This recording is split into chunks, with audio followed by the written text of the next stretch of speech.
일부에 배우신 여러분들을 주님의 이름으로 환영하고 축복합니다. 잘 오셨습니다. 10월의 마지막 주일 주님 앞에 오신 여러분을 주님의 이름으로 환영하며 또한 가정에서 예배드리는 모든 분들 또 주님의 이름으로 환영합니다. 다 같이 일어나셔서 우리 주님 앞에 우리의 마음을 집중하며 조용히 묵상 기도할 때 우리 임재 안으로 들어가기를 원합니다.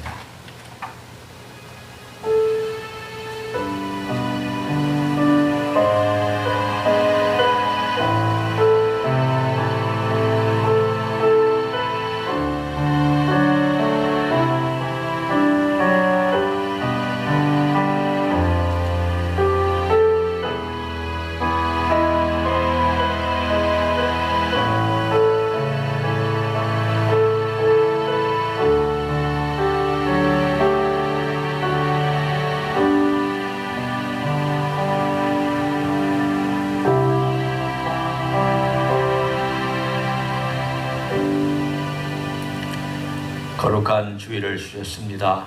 우리 주님께서 부활하신 귀한 주의 날, 오늘도 주님을 의지하며 하나님의 귀한 보좌 앞으로 나아갑니다. 이 시간에 주님 앞에 일어선 종들을 기억하시며 주님의 놀라운 은혜로 능력으로 채워 주옵소서. 임재로 함께하여 주시옵소서. 예수님의 이름으로 기도하옵나이다. 아멘. 찬송가 36장 찬송하시겠습니다.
앉으셔서 기도하는 시간을 갖습니다.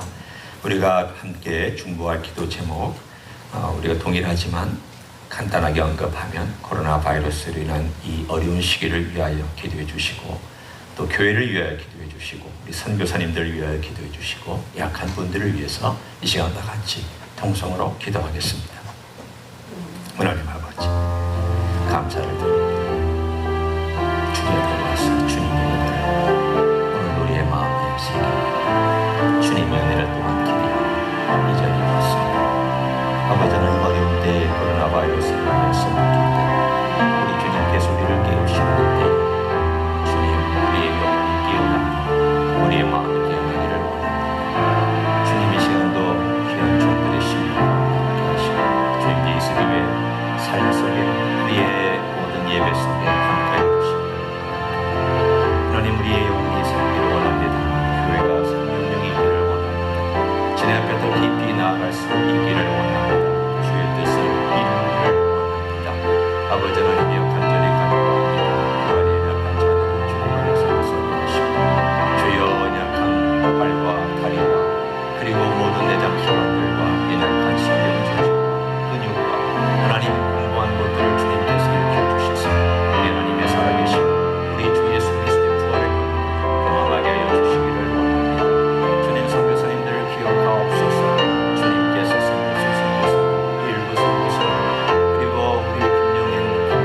이 모든 기도의 제목을 사랑이 많으신 예수님의 이름으로 기도하옵나이다.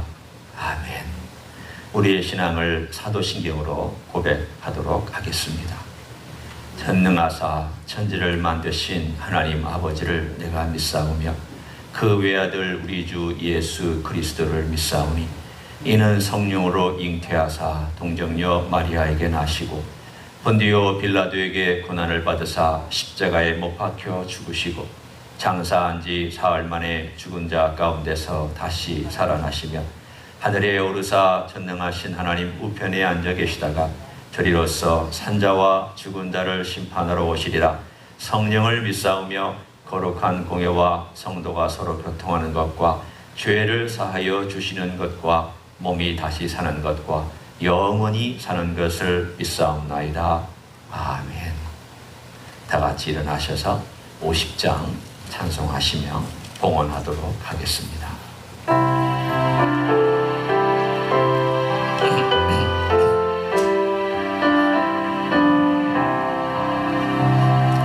내게 있는 모든 것을 아낌없이 드리네.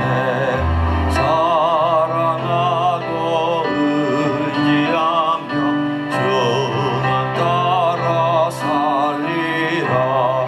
주께 드리네. 주께 드리네.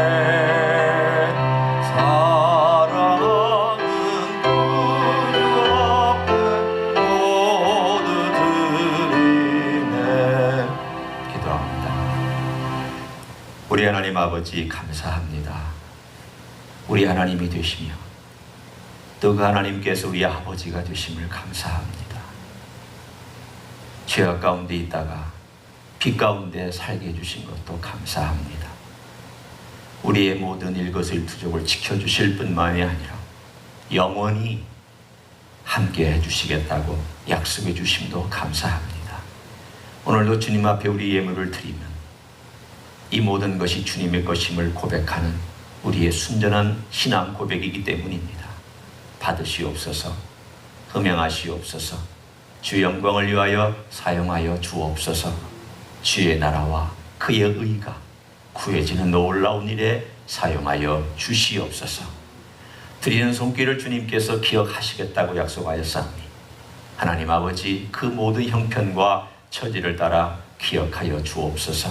놀라운 것들로 채우시고 과연 하나님은 살아계시다고 우리 주님은 역사하신다고 고백하는 놀라운 간증도 허락하여 주시옵소서. 예수님의 이름으로 기도하옵나이다. 아멘. 앉으시겠습니다.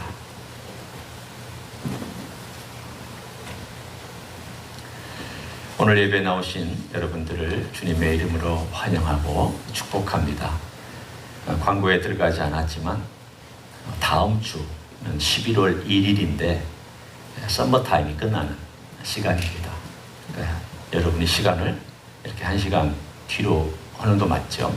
예, 그렇게 하셔서 어려움이 없도록 해주시고 거의 모든 분들이 핸드폰이 있어서 자동적으로 시간을 조정해 주기 때문에 큰 어려움은 없으시겠지만 그래도 유념하고 계시는 게 좋을 것 같습니다.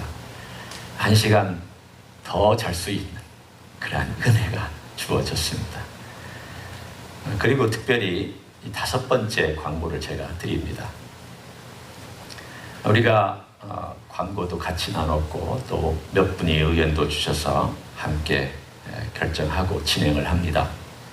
전교인이 동참하는 신약 성경 쓰기를 시작하려고 합니다.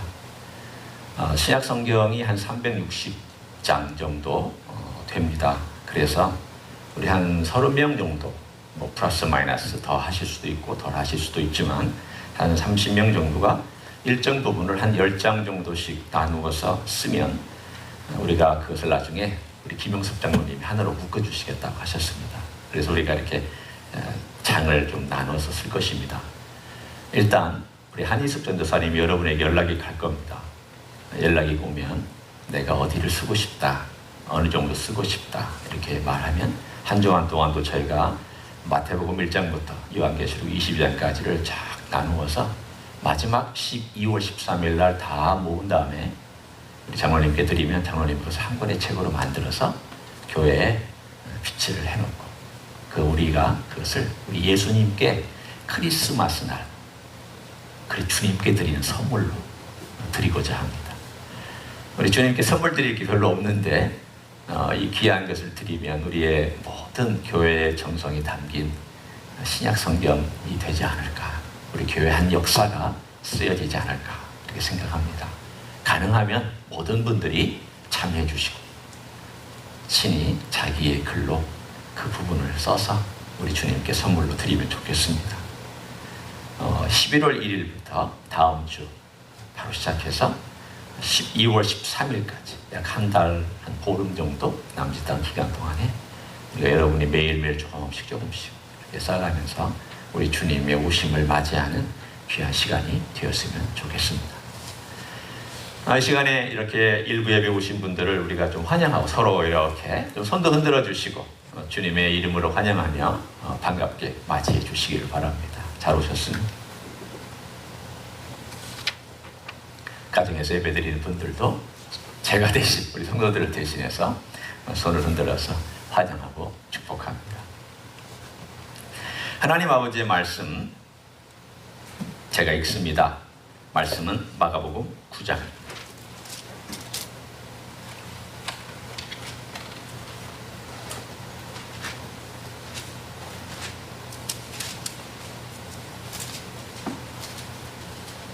마가복음 9장 제가 먼저 봉독할 부분은 1절부터 32절까지입니다. 나머지 33절부터 끝절까지는 제가 설교하는 중에 읽고 또 나누게 될 것입니다. 마가복음 9장 1절입니다. 또 그들에게 이르시되 내가 진실로 너에게 이르노니 여기 서 있는 사람 중에는 죽기 전에 하나님의 나라가 권능으로 임하는 것을 볼 자들도 있느니라 하시니라. 엿새 후에 예수께서 베드로와 야고보와 요한을 데리시고 따로 높은 산에 올라가셨더니 그들 앞에서 변형되사 그 옷에 광채가 나며 세상에서 빨래하는 자가 그렇게 희게 할 수 없을 만큼 매우 희어졌더라. 이에 엘리야가 모세와 함께 그들에게 나타나 예수와 더불어 말하거늘 베드로가 예수께 고하되 랍비여 우리가 여기 있는 것이 좋사오니 우리가 초막셋을 짓되 하나는 주를 위하여 하나는 모세를 위하여 하나는 엘리야를 위하여 하사이다. 이는 그들이 몹시 무서워하므로 그가 무슨 말을 할지 알지 못함이더라. 마침 구름이 와서 그들을 덮으며 구름 속에서 소리가 나되 이는 내 사랑하는 아들이니 너희는 그의 말을 들으라 하는지라. 문득 둘러보니 아무도 보이지 아니하고 오직 예수와 자기들 뿐이었더라.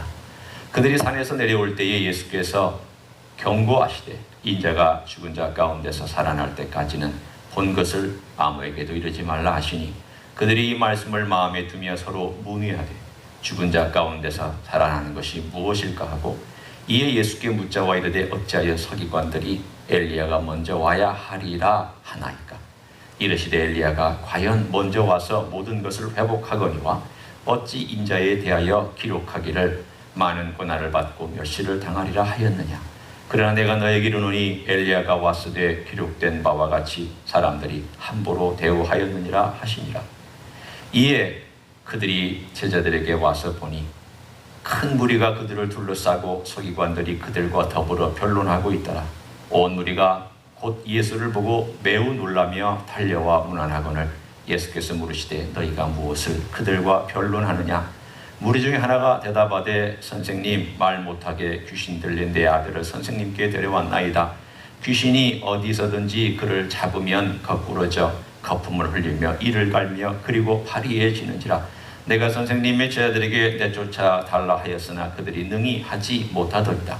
대답하여 이르시되 믿음이 없는 세대여 내가 얼마나 너희와 함께 있으며 얼마나 너희에게 참으리요 그를 내게로 데려오라 하시며 이에 데리고 오니 귀신이 예수를 보고 곧 그 아이로 심히 경련을 일으키게 하는지라. 그가 땅에 엎드려져 부르며 거품을 흘리더라. 예수께서 그 아버지에게 물으시되 언제부터 이렇게 되었느냐 하시니 이르되 어릴 때부터니이다. 귀신이 그를 죽이려고 불과 물에 자주 던졌나이다. 그러나 무엇을 하실 수 있거든 우리를 불쌍히 여기사 도와주옵소서. 예수께서 이르시되 할 수 있거든이 무슨 말이냐. 믿는 자에게는 능히 하지 못할 일이 없느니라 하시니 곧 그 아이의 아버지가 소리를 질러 이르되 내가 믿나이다 나의 믿음 없는 것을 도와주소서 하더라. 예수께서 무리가 달려와 모이는 것을 보시고 그 더러운 귀신을 꾸짖어 이르시되 말 못하고 못 듣는 귀신아 내가 네게 명하노니 그 아이에게서 나오고 다시 들어가지 말라 하시매 귀신이 소리 지르며 아이로 심히 격려를 일으키게 하고 나가니 그 아이가 죽은 것 같이 되어 많은 사람이 말하기를 죽었다 하나 예수께서 그 손을 잡아 일으키시니 이에 일어서니라. 집에 들어가심에 제자들이 조용히 묻자오되 우리는 어찌하여 능히 그 귀신을 쫓아내지 못하였나이까 이르시되 기도 외에 다른 곳으로는 이런 종류가 나갈 수 없느니라 하시니라. 그것을 떠나 갈릴리 가운데로 지날새 예수께서 아무에게도 알리고자 아니하시니 이는 제자들을 가르치시며 또 인자가 사람들의 손에 넘겨져 죽임을 당하고 죽은 지 3일 만에 살아나리라는 것을 말씀하셨기 때문이더라. 그러나 제자들은 그 말씀을 깨닫지 못하고 묻기도 두려워하더라. 아멘. 요즘 같은 때에는 예수님의 재림이 그 전보다는 훨씬 더 배부로 느껴지는 때입니다. 어떤 면에서 이 팬데믹 현상이 있기 때문이기도 합니다. 또 다른 면으로는 이 세상의 정세나 흐름들을 보면 어쩌면 마지막 때가 되었다라고 하는 사람들의 그냥 표현 때문이기도 합니다. 일반적으로 사람들이 느끼는 부분들은 공통적이고 비슷한 부분이 있습니다. 꼭 맞다 틀리다를 떠나서 분위기 자체가 그럴 수 있다라고 하는 바로 그 부분 때문입니다. 우리는 모릅니다. 그때와 기한은 하나님께서 정하신 것이기 때문입니다. 그러나 분명한 것은 주님께서도 본인이 친히 다시 올 것을 자신의 입술로 말씀하셨습니다. 우리가 8장 마지막에 보면 그 말씀이 나옵니다. 8장 마지막 38절에 주님께서 주님의 입술로 말씀하신 내용입니다. 누구든지 이 음란하고 죄 많은 세대에서 나와 내 말을 부끄러워하면 인자도 아버지의 영광으로 거룩한 천사들과 함께 올 때에 그 사람을 부끄러워하리라. 오늘 여기에 몇 가지 표현이 나옵니다. 첫째는 인자라는 표현이 나옵니다. 인자는 메시아에 대한 예수님 스스로 쓰신 표현입니다. 남들은 메시아라고 부를 줄 몰라도 예수님은 자기 자신 스스로를 인자라 이렇게 부르셨습니다. 그러니까 이것은 메시아라는 말하고 똑같습니다. 두 번째, 아버지 영광으로 온다고 그랬습니다. 이 말은 첫 번째는 그가 인간의 육신의 옷을 입고 참 초라하게 오신 성육신의 모습으로 오셨습니다. 영광을 드러내시지 않았습니다. 그러나 두 번째 오실 때는 아버지 영광을 다 드러내고 오신다고 말씀합니다. 세 번째는 거기에 거룩한 천사들과 함께 온다고 그랬습니다. 첫 번째는 천사들과 함께 오지 않았습니다. 천사가 와서 알려는 줬지만 그러나 여자의 몸을 통하여 아기가 되어 태어난 그런 일을 그가 경험하셨기 때문에 천사들과 함께 오신 것은 아닙니다. 분명 예수님 자신도 미래에 이렇게 될 것이라고 말씀하고 있는데 바로 그 직후에 구장이라는 놀라운 사건이 등장합니다.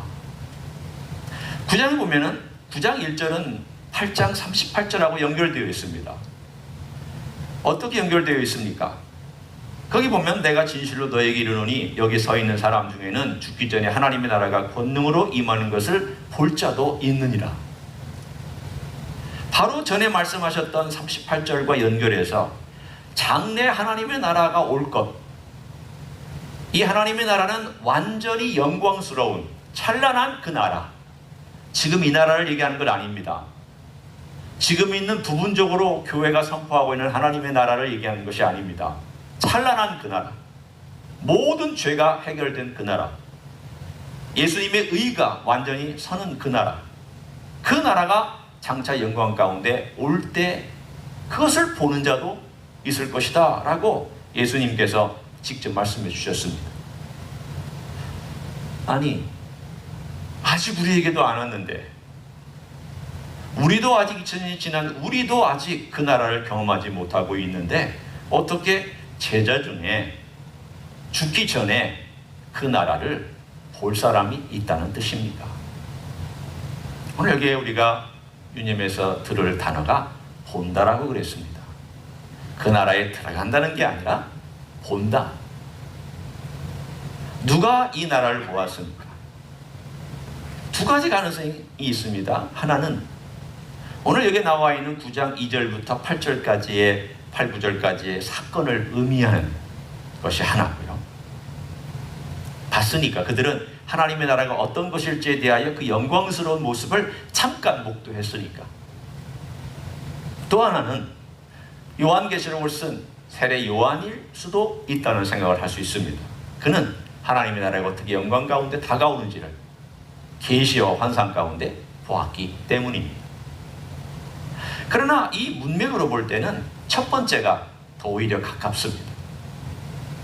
제자들 3명, 베드로와 요한과 야고보가 높은 산에 올라갔을 때에 예수님께서 거기에서 변형되셨다, 변화되셨다.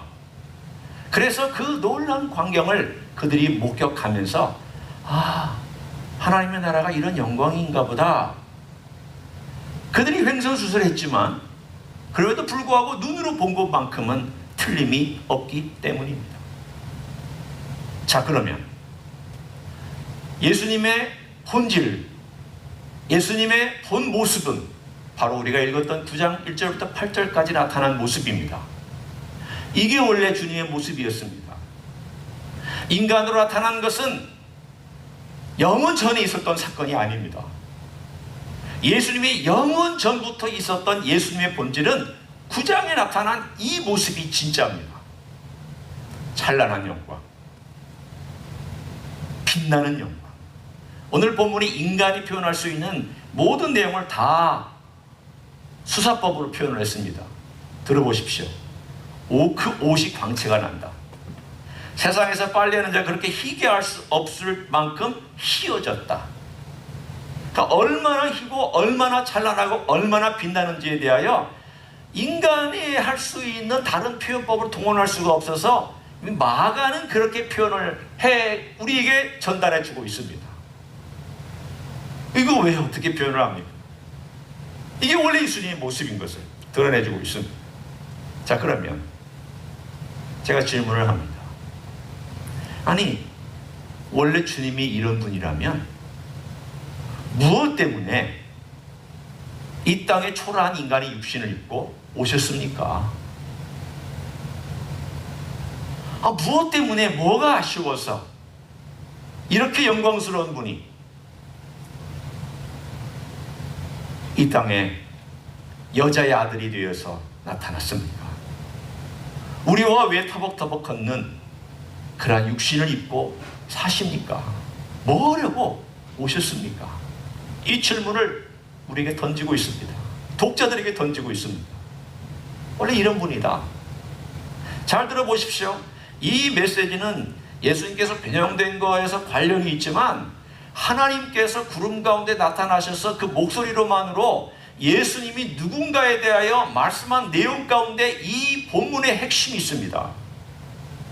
하나님께서 뭐라고 말씀하셨습니까? 들어보십시오. 이는 내 사랑하는 아들이니 너희는 그의 말을 들으라. 이는 내 사랑하는 아들이니 너희는 그의 말을 들으라. 하나님의 아들인 것을 분명히 보여주시고 하나님의 아들인 걸 들려주시고 비록 3명밖에는 듣지 못했지만 그들이 나중에 와서 전파할 때 하나님의 아들이셨던 분을 얘기하는 바로 이 사건은 왜 이런 하나님의 아들이, 왜 이런 영광스러운 하나님의 아들이, 이러한 찬란한 하나님의 아들이 이 땅에 우리와 같은 인생들하고 같이 어울려 섞여서 살아야 하고 이 일들을 행하셔야 하느냐라는 질문을 던지도록 되어 있습니다. 무엇 때문입니까? 오늘 8장 마지막부터 9장에 걸쳐서 제일 중요한 큰 흐름이 있습니다. 그 흐름을 한번 살펴보시겠습니다. 자, 그 흐름에 먼저 38장 31절을 봅니다.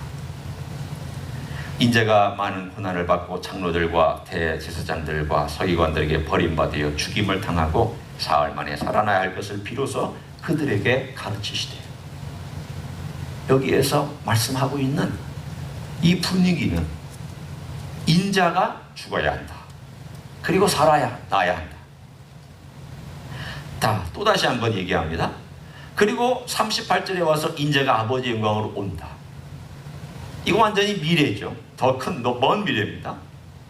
9절로 넘어갑니다. 9장 9절입니다. 그들이 산에서 내려올 때 예수께서 경고하시되 인자가 죽은 자 가운데서 살아날 때까지는 죽음을 말씀하셨습니다.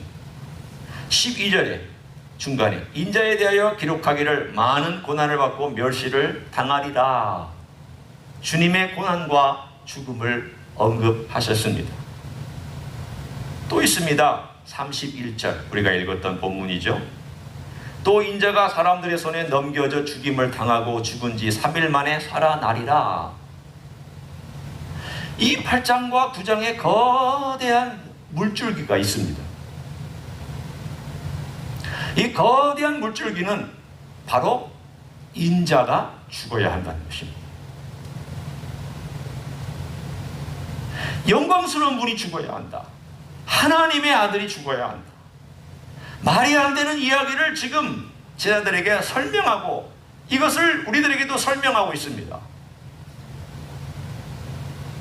이 변호사 사건 가운데 이 일을 우리에게 보여준 것은, 원래 하나님의 아들인 이분이, 이렇게 영광스러운 분이 모세와 엘리야가 나타나서 그 영광스러운 분과 함께 대화를 나눴던 그 주제가 뭘까? 사람들이 궁금해할 거 아닙니까? 여러분 같으면 이 이야기만 읽고 있으면 무슨 얘기를 하셨을까? 주제가 뭐였을까? 왜 이 시점에 나타나셨을까? 그리고 제자들은 이해하지 못했지만 우리에게 던지는 메시지는 뭘까? 뭘 얘기하셨습니까? 결국 예수님의 죽음에 대하여 세 분이 영광스러운 모습으로 변화된 가운데 대화를 하고 토론하고 있었습니다. 죽음이 예수 그리스도가 걸어가야 할 길이라는 것을, 그게 필연이라는 것을, 그게 빠질 수 없는 길이라는 것을 오늘 우리들에게 명확하게 보여줍니다. 내가 죽어야 모세와 엘리야가 가르치던 그 일이 완성될 것이다.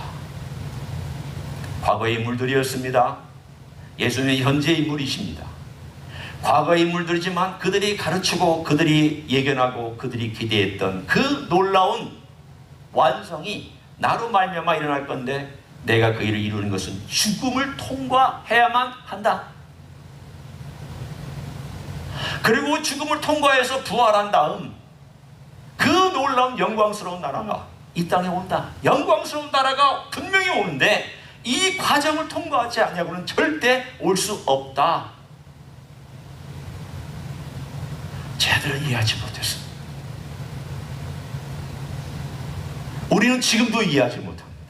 말로는 우리 주님의 죽으심과 십자가를 말하지만 지금도 사실은 예수님의 죽음에 대하여 느끼지 못할 때가 참 많이 있습니다.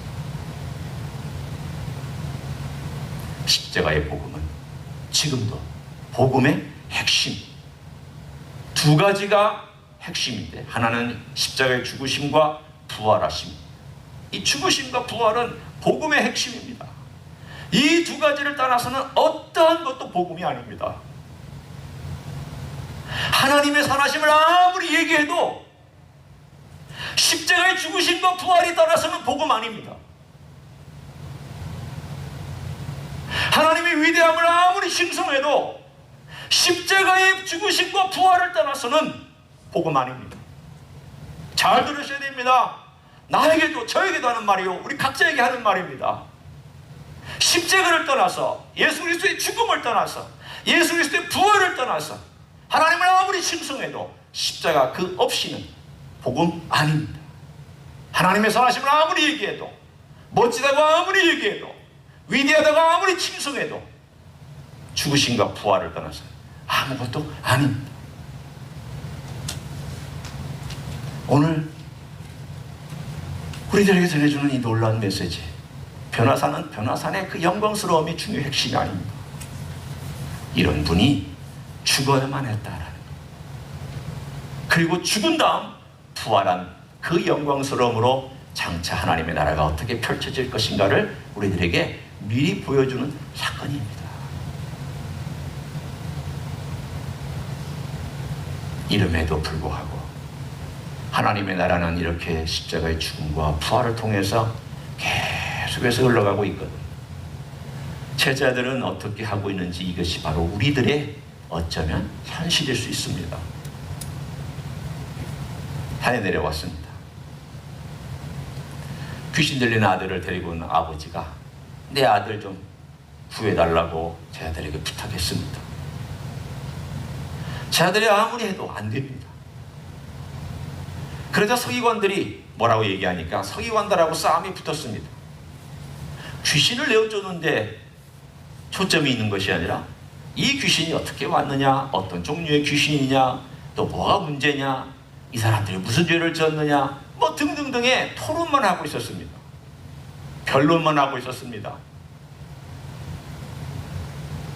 예수님이 내려오자 그 아버지가 아들을 데리고 그 앞에 옵니다. 그랬더니 예수님께서 그 아들을 고쳐주셨습니다. 그랬더니 제자들이 나중에 조용할 때에 묻습니다. 예수님, 왜 우리는 못했습니까? 그랬더니 주님께서 이렇게 대답해 주셨습니다. 기도 외에는 이런 종류가 나갈 수 없느니라. 자, 오늘 여기에서 말하고 있는 내용이 뭘 강조하는 걸까요? 예수님은 하나님의 나라가 이 땅에 오는 것을 위하여 죽으시고 부활하시는 이야기를 말씀해 주고 있는데, 이 아래 땅에서는 제자들이 옥신각신 씨름하고 있습니다. 그리고는 이들은 믿음이 없었습니다. 주님께서 이들을 향하여 하신 말씀이 이것이었습니다. 19절에 믿음이 없는 세대요. 믿음이 없는 세대는 그의 모든 사람들을 지칭하는 말일 수도 있지만 명확하게는 제자들을 의미하는 것입니다. 믿음이 없었습니다. 무슨 믿음입니까? 자기들이 뭔가를 할 수 있는 믿음일까요? 귀신을 마음대로 쫓아낼 수 있는 어떤 능력을 말하는 것일까요? 그것은 아닙니다. 예수 그리스도 그분이 어떤 분인가를 알고 그분을 신뢰하고 그분의 능력을 의지하는 그 믿음이 그들에게는 없었습니다. 그러면 그 믿음이 있다는 것을 무엇으로 알 수 있을까요? 기도로 알 수 있습니다. 믿음과 기도의 관계가 참 절묘합니다. 우리 주님께서 그걸 가르쳐 주셨습니다. 믿음이 없는 세대, 결국 그들이 믿음이 없었던 건 아닌데 주님께서 믿음이 없다라고 칭했습니다. 왜 믿음이 있었는데 믿음이 없다라고 칭했을까? 그들의 믿음이 오염됐습니다. 그들의 믿음이 불순물이 섞였습니다. 이 불순물이 섞인 이유는 뭐냐? 기도하지 않았기 때문입니다. 기도는 기도의 행위를 얘기하는 것이 아니라 기도의 본질과 내용을 얘기합니다. 기도의 본질과 내용은 하나님을 신뢰하는 겁니다. 예수 그리스도를 신뢰하는 겁니다. 그리고 그분 앞에 모든 걸 맡길 줄 아는 것입니다. 믿음의 찌꺼기가 쌓이지 않도록 부지런히 그 안을 깨끗하게 닦아내는 과정이 기도입니다. 왜 우리를 하여금 기도하라고 말씀하셨습니까? 뭘 얻어내려고요? 무슨 기적을 경험하기 위해서요? 그건 다 부차적인 것입니다. 하나님과의 관계, 우리 주님과의 관계가 믿음이라면 그 믿음에 세상적인 찌끼들이 계속 낍니다. 인간의 욕망이 낍니다. 게으름이 낍니다. 교만이 낍니다. 그러면 이 교만과 게으름을 부지런히 닦아내는 주님 앞에서의 그 과정이 무엇입니까? 기도입니다. 기도하면 주님 바라보고 십자가 바라보고 용서받고 또 깨끗하게 씻기고 그 과정 가운데서 계속 기도함으로 그 믿음이 통로가 깨끗하게 닦여져 있습니다. 우리 심장에 문제가 생길 때에도 혈관에 찌기가 끼면 문제가 생깁니다. 뇌에 문제가 생기는 것도 혈관에 뭐가 끼면 생깁니다. 상수도 하수도도 그 안에 뭐가 문제가 생기는 것은 끼일 때 문제가 생기고 부식될 때 문제가 생깁니다. 그 깨끗하게 돼야 됩니다. 갈아주든지 깨끗하게 청소하든지 둘 중에 하나입니다. 그 일을 해주는 것이 기도라고 주님 말씀하셨습니다. 기도해야 된다. 이 명령을 주님은 바꾸어서 이렇게 말씀하셨죠. 오늘 본문에 있는 것처럼 기도 외에는 다른 것으로는 이런 종류가 나갈 수 없느니라. 이것보다 더 분명하고 명확한 주님의 대답이 어디 있습니까? 보십시오. 기도 외에는 그랬습니다. 기도 외에 다른 것으로는 이런 종류가 나갈 수 없다. 이런 기적이 일어나지 않는다. 하나님의 나라를 이 땅에 가져오는 것은 믿음입니다. 그 믿음의 통로를 통해서 가져옵니다. 그 믿음의 통로가 늘 깨끗하게 정결하게 준비되려면 늘 주님을 바라보는 기도의 삶, 무시로 기도하고 시간을 내어 기도하고 또 내가 주님께 주님 외에는 내가 다른 방법이 없다고 기도하는 그 간절한 마음에 그 호소가 있을 때 하나님의 나라가 힘있게 흘러갑니다. 내가 뭘 하려고 하는 것은 기도하지 않는 삶입니다. 그러나 간절하게 기도하는 삶은 내가 뭘 하려는 것이 아니라 하나님께 맡기려고 하는 삶입니다. 주님께 맡기려고 하는 삶입니다. 주님이 어떻게 일하시겠습니까? 주님께서 일하실 때 자기가 막 하려고 하는 그리고 주님을 배제시키는 사람과 일하시겠습니까? 아니면 주님께 와서 주님 자꾸 해달라고, 주님 간섭해달라고, 개입해달라고, 주님 앞장서 달라고, 주님만이 이 일을 이루시는 분이라고 자꾸만 부탁하고 인정하는 사람을 통하여 주님께서 일하시겠습니까? 당연한 것 아닙니까? 오늘 하나님의 나라가 예수 그리스도의 죽으심과 부활로 이루어진 것이 이 땅에 왜 누구에게는 힘있게 나아가고 왜 어디에서는 쫄쫄쫄쫄 막혀서 나아가고 왜 어디는 꽉 막혀있고 그 문제가 어디 있느냐? 주님께서 너희의 믿음이 어느 정도냐? 나를 바라보고 있는 믿음이 어느 정도냐? 그리고 그 믿음을 너희가 찌꺼기를 제거하는 그런 기도의 삶으로 얼마나 날마다 십자가 앞에서 정화하고 있느냐? 그 질문을 우리에게 해주고 있습니다. 세 번째입니다. 오늘 하나님의 나라에 대하여 주님의 나라에 대하여 이렇게 계속 십자가의 죽으심과 부활 그리고 기도의 삶에 참 애씀과 수고 눈물과 아픔을 주님께서 그 이야기를 쭉 하시는데도 불구하고 세 번째 이야기를 보면 제자들은 여전히 하나님의 나라와 관련이 없는 듯이 행동을 합니다. 들어보세요. 제가 읽습니다. 그들이 어떤 인생들인지 한번 들어보세요. 가버나움에 이르러 집에 계실 때 제자들에게 물으시되 너희가 길에서 서로 토론하는 것이 무엇이냐 하시되 그들이 잠잠하니 이는 길에서 서로 누가 크냐 하고 쟁론하였습니다. 예수께서 앉아서 12제자를 불러서 이르시되 누구든지 첫째가 되고자 하면 무사람의 끝이 되며 무사람을 섬기는 자가 되어야 하리라 하시고 어린아이 하나를 데려다가 그들 가운데 세우시고 안으시며 제자들에게 이르시되 누구든지 내 이름으로 이런 어린아이 하나를 영접하면 곧 나를 영접하며 누구든지 나를 영접하면 나를 영접함이 아니요 나를 보내신 이를 영접함이니라. 요한이 예수께 여짜오되 선생님 우리를 따르지 않는 어떤 자가 주의 이름으로 귀신을 내쫓는 것을 우리가 보고 우리를 따르지 아니함으로 금하였나이다. 예수께서 이르시되 금하지 말라. 내 이름을 의탁하여 능한 일을 행하고 즉시로 나를 비방할 자가 없느니라. 우리를 반대하지 않는 자는 우리를 위하는 자니라. 누구든지 너희가 그리스도에게 속한 자라 하여 물 한 그릇이라도 주면 내가 진실로 너에게 이르노니 그가 결코 상을 잃지 않으리라. 또 누구든지 나를 믿는 이 작은 자들 중 하나라도 실족하게 하면 차라리 연자의 맷돌이 그 목에 매어 바다에 던져지는 것이 나으리라. 만일 네 손이 너를 범죄하게 하거든 찍어버리라. 장애인으로 영생에 들어가는 것이 두 손을 가지고 지옥 곧 꺼지지 않는 불에 들어가는 것보다 나으니라. 만일 네 발이 너를 범죄하게 하거든 찍어버리라.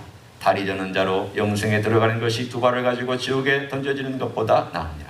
만일 내 눈이 너를 범죄하게 하거든 빼어버리라. 한 눈으로 하나님의 나라에 들어가는 것이 두 눈을 가지고 지옥에 던져지는 것보다 나으니라. 거기에는 부득이도 죽지 않고 불도 꺼지지 아니하느니라. 사람마다 불로써 소금치듯 함을 받으리라.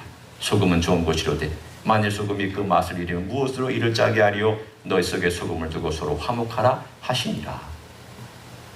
오늘 전체 주제가 뭘까요? 딱 하나입니다. 많은 말씀을 하셨지만 딱 하나.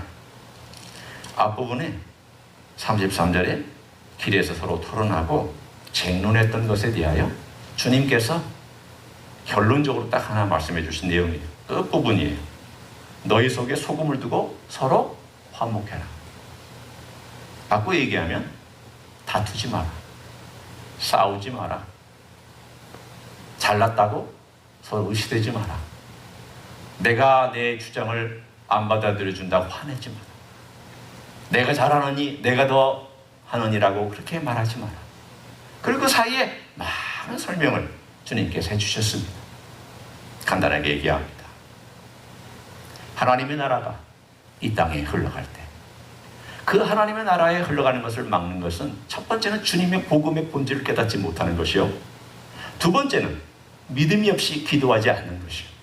세 번째는 사랑을 섬기지 않는 것입니다. 반대로 주님께서는 반대로 하셨습니다. 주님은 자신의 죽으심을 기꺼이 가셨고 부활로 하나님의 나라를 선포해 주셨습니다. 주님은 기꺼이 하나님과의 관계 속에서 기도하며 이 땅 위에서 하나님을 신뢰함으로 기적을 베풀어 주셨습니다. 주님은 자신의 몸을 드리기까지 우리를 섬겨 주셨습니다. 기꺼이 섬겨 주셨습니다. 그러면 여기에서 너희들 안에서 한 사람이라도 넘어지게 하는 그 죄는 손을 잘라내는 그 정도의 심각성을 가지고 너희들이 회개해야 된다는 뜻입니다. 우리는 이걸 너무 소홀히 합니다. 하나님 아버지 앞에서 이것을 가볍게 여깁니다. 주님 것을 가볍게 여기지 않았습니다. 너 심각하게 생각해라. 네가 넘어지게 하는 그 죄 때문에 너 지옥 갈 수 있다는 뜻입니다.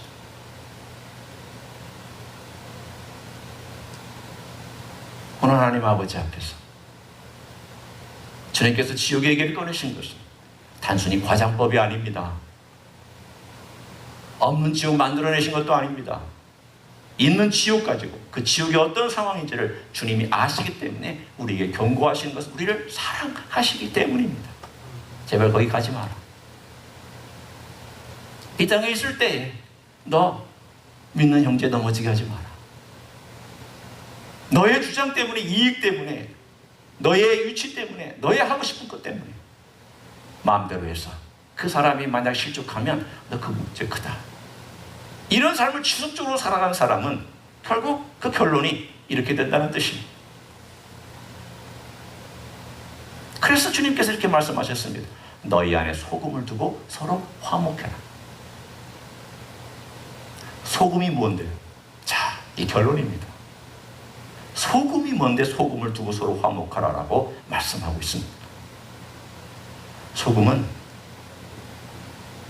예수님께서 베풀어 주신 은혜입니다. 어떤 은혜요? 우리를 사랑해서 우리를 위하여 기꺼이 목숨까지 내어주신 섬김이, 그 사랑이 소금입니다. 그 소금이 우리 안에 들어와서 우리가 소금이라고 불립니다. 우리는 원래 소금 아니었습니다. 우리는 원래 빛도 아닙니다. 예수님의 빛이 들어와서 빛이 돼요. 예수님의 소금이 들어와서 소금이 돼요. 사람들입니다. 그런데 이 소금이 맛을 잃으면, 그 다음에 그렇게 말씀하셨어요. 소금이 그 맛을 잃으면 무엇을 이를 짜게 하려? 짜게 할 수 없다. 버려진다. 그 뜻입니다. 너희들 내가 너희들에게 섬겨주었고 사랑해주었고 용서해주었는데 너 용서하지 않고 사랑하지 않고 섬겨주지 않으면 너 막 잃어버린다. 너 버림받는다. 그 뜻이. 그러므로 너희는 내가 너에게 준 그 사랑의 섬김을 가지고 사랑해라. 섬겨라. 용서해라. 기꺼이 받아들여주라. 너희들끼리 다투지 마라. 너희들끼리 누가 잘났냐, 누가 으뜸이냐, 누가 위에 있냐, 누가 대접받아야 되느냐, 누가 하느냐, 그걸 하지 마. 내가 그렇게 하지 않았잖아.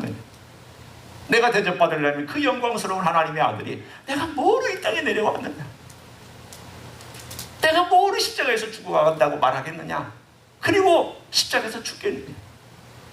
내가 섬기러 안 왔다면 내가 뭐 하려고 너희들을 이 어려운 상황에서 먼지 뒤집어 쓰고 배고파하고 기도하고 너희들 답답한 너희들을 가르치고 내가 뭐 하려고 이 땅에 내려왔느냐. 섬기려고 오지 않았느냐, 사랑하려고 오지 않았느냐. 그럼 너희들이 나를 따른다고 한다면 어떻게 살아야 되겠느냐.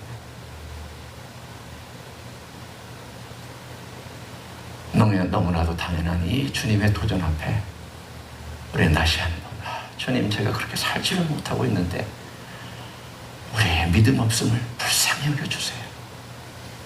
주님, 우리에게 믿음을 주세요. 우리가 주님의 뒤를 따를 수 있는 그런 믿음을 주세요. 능력을 행하는 믿음보다 더 중요한 것은 주님의 뒤를 제대로 따르는 믿음인 줄로 믿습니다. 그런 믿음의 생활을 지속적으로 우리 주님 오실 때까지 할 수 있는 여러분 되시기를 예수님의 이름으로 간절히 축원합니다. 기도하겠습니다. 이 시간 다 같이 통성으로 기도합니다. 우리 하나님 아버지 앞에 주님께서 가신 그 길, 십자가의 길, 고난의 길, 죽음의 길, 섬김의 길, 우리는 과연 그 길을 조금이라도 흉내내고 있는지 아니면 거절하고 있는지 우리 주님 앞에 다시 한번 주님의 도전 앞에 서 있다고, 그리고 그대로 이제는 깨달음 주신 대로 살기를 원한다고 통성으로 기도하시겠습니다. 하나님 아버지, 주님께서 주신 그 놀라운 사랑의 메시지, 영광스러운 분이 죽으시고 찬란한 분이 십자가를 지셨습니다. 우리를 사랑하셨습니다. 우리를 위하여 대신 죽으신 그 사랑, 그 섬김, 그 놀라운 메시지를 받습니다. 주님, 우리를 불쌍히 주십시오. 주님, 신뢰하는 믿음, 주님의 뒤를 쫓을 수 있는 믿음의 사람을 되게 해주십시오. 주님을 돌아가면서 주님처럼 섬기게 해주시고, 주님처럼 사랑할 수 있게 해주시고, 주님처럼 용서할 수 있게 해주시고, 주님처럼 걸어갈 수 있는 마음을 되게 하여 주시옵소서.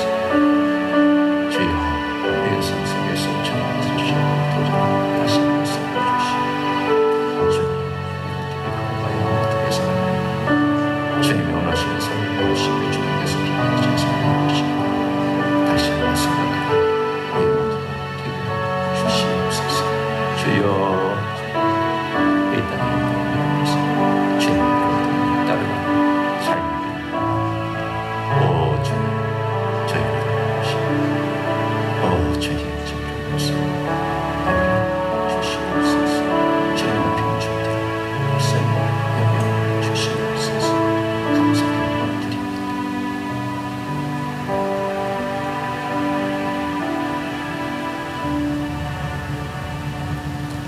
주님, 우리를 불쌍히 여겨주시기를 원합니다. 믿음이 없는 세대여 라고 말한 것이 바로 우리에게 해당되는 이야기입니다. 주님 앞에 신뢰를 잘 하지 못하고 주님께 맡기지도 못하고 우리의 삶은 입술로만 너무나도 행할 때가 많습니다. 그러나 주여, 우리가 이제는 주님의 뒤를 온전히 쫓을 수 있는 믿음의 사람이 되기를 원합니다. 믿음으로 주님을 신뢰하고 믿음으로 십자가의 길을 걸어갈 수 있고 믿음으로 용서하며 사랑하며 섬기며 우리 주님의 제자다운 삶을 살아갈 수 있는 하나님의 종들이 되게 축복하여 주시옵소서. 영광의 그날을 바라보며 이 땅 위에서 주님을 위해서 땀 흘리는 것을 기쁨으로 여기는 하나님의 종들이 되게 하여 주옵소서. 이제는 우리 구주 예수 그리스도의 은혜와 하나님 아버지의 극진하신 사랑과 성령 하나님 교통하심의 역사가 오늘도 주님의 뒤를 쫓는 제자들과 우리 주님의 마음에 합당한 주님의 말씀에 합당한 삶을 살기로 작정한 가정에서 예배드리는 종들 이외와 저희 임재 희수교회 이외와 이민교회들과 한국교회들과 선교사님들 위해 이제로부터 영원히 함께 하실지어다. 아멘.